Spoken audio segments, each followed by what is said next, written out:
नमस्ते दोस्तों, आज बात करेंगे अपने पड़ोसी चांद के बारे में। चंद्रमा का निर्माण लगभग 4.5 अरब साल पहले हुआ था, जब एक विशाल ग्रह पृथ्वी से टकराया था।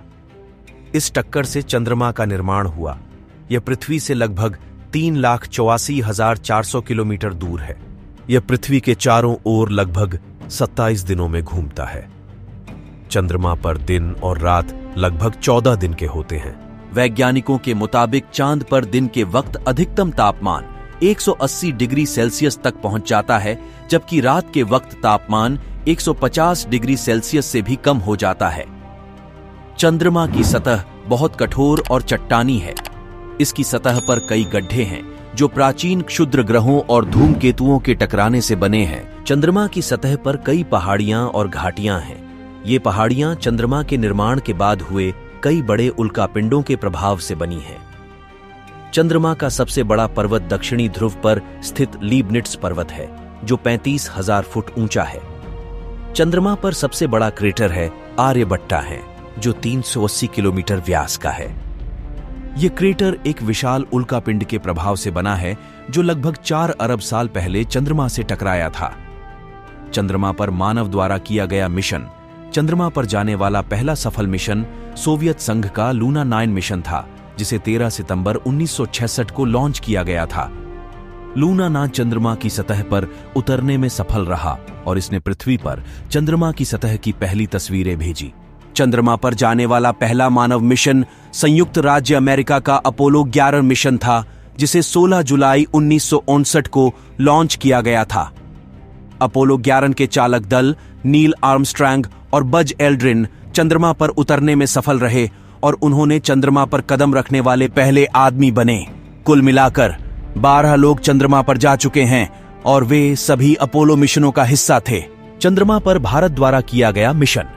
चंद्रयान 1 ने चंद्रमा की सतह और वातावरण का व्यापक अध्ययन किया और कई महत्वपूर्ण खोजें की, जिनमें से सबसे प्रमुख थी चंद्रमा पर पानी की मौजूदगी का पता लगाना। चंद्रयान 1 ने 2400 से अधिक बार चंद्रमा की परिक्रमाएं की और 10 महीने से अधिक समय तक सक्रिय रहा। यह 28 अगस्त 2009 को संपर्क खोने के बाद समाप्त हो गए। चंद्रयान 2 भारत का दूसरा चंद्र अन्वेषण मिशन, जिसे भारतीय अंतरिक्ष अनुसंधान संगठन इसरो द्वारा विकसित किया गया है। यह मिशन चंद्रमा के दक्षिण ध्रुव का अन्वेषण करने के लिए भेजा गया था। चंद्रयान 2 में एक चंद्र ऑर्बिटर, एक लैंडर और एक रोवर शामिल था। ऑर्बिटर को चंद्रमा की कक्षा में स्थापित किया गया था, जबकि लैंडर को चंद्रमा की दक्षिणी ध्रुव पर उतारना था।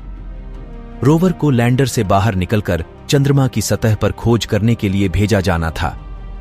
चंद्रयान 2 का लैंडर विक्रम 7 सितंबर 2019 को चंद्रमा की सतह पर उतरने का प्रयास कर रहा था, लेकिन यह 2.1 किलोमीटर की ऊंचाई पर दुर्घटनाग्रस्त हो गया। लैंडर और रोवर को नुकसान पहुंचा, लेकिन ऑर्बिटर सुरक्षित रूप से चंद्रमा की कक्षा में पहुंच गया। चंद्रयान 2 का ऑर्बिटर अभी भी सक्रिय है और चंद्रमा के बारे में महत्वपूर्ण जानकारी एकत्र कर रहा है। चंद्रयान 2 एक सफल मिशन था, भले ही लैंडिंग दुर्घटनाग्रस्त हो गई। चंद्रयान 3 14 जुलाई 2023 को श्रीहरिकोटा से लॉन्च किया गया था। 23 अगस्त 2023 को चंद्रयान 3 ने चंद्रमा की दक्षिणी ध्रुव पर सफलतापूर्वक उतरा। यह पहली बार था जब किसी देश ने चंद्रमा की दक्षिणी ध्रुव पर उतरने में सफलता प्राप्त की थी। चंद्रयान 3 में चंद्रयान 2 के समान एक लैंडर और एक रोवर है, लेकिन इसमें ऑर्बिटर नहीं है। चंद्रयान 3 मिशन के लिए कई वैज्ञानिक प्रयोग शामिल हैं, जो चंद्रमा की संरचना को बेहतर ढंग से समझने और उसके विज्ञान को अभ्यास में लाने में मदद करेंगे। इन प्रयोगों में चंद्रमा की सतह पर उपलब्ध रासायनिक और प्राकृतिक तत्वों, मिट्टी, पानी आदि का अध्ययन शामिल है। चंद्रयान 3 मिशन के तहत उसके लैंडर विक्रम में निम्नलिखित वैज्ञानिक उपकरण हैं। कैमरा, चंद्रमा की सतह और उसके आसपास के वातावरण की तस्वीरें और वीडियो लेने के लिए चंद्रयान 3 में 2 कैमरा लगाए गए हैं। स्पेक्ट्रोमीटर, चंद्रमा की सतह और उसके आसपास के वातावरण में मौजूद रासायनिक तत्वों और यौगिकों का पता लगाने के लिए चंद्रयान 3 में एक स्पेक्ट्रोमीटर लगाया गया है। मैग्नेटोमीटर, चंद्रमा के चुंबकीय क्षेत्र का अध्ययन करने के लिए चंद्रयान 3 में एक मैग्नेटोमीटर लगाया गया है। सोनार, चंद्रमा की सतह की गहराई और बनावट का अध्ययन करने के लिए चंद्रयान 3 में एक सोनार लगाया गया है। चंद्रमा एक बहुत ही रोचक और रहस्यमय जगह है। हम अभी भी चंद्रमा के बारे में बहुत कुछ नहीं जानते हैं, लेकिन हम लगातार नए रहस्यों को खोज रहे हैं। तो दोस्तों, यह थी चंद्रमा के बारे में एक छोटी सी जानकारी। वीडियो कैसा लगा कमेंट करके बताएं। वीडियो पसंद आया हो तो कृपया लाइक और सब्सक्राइब करें।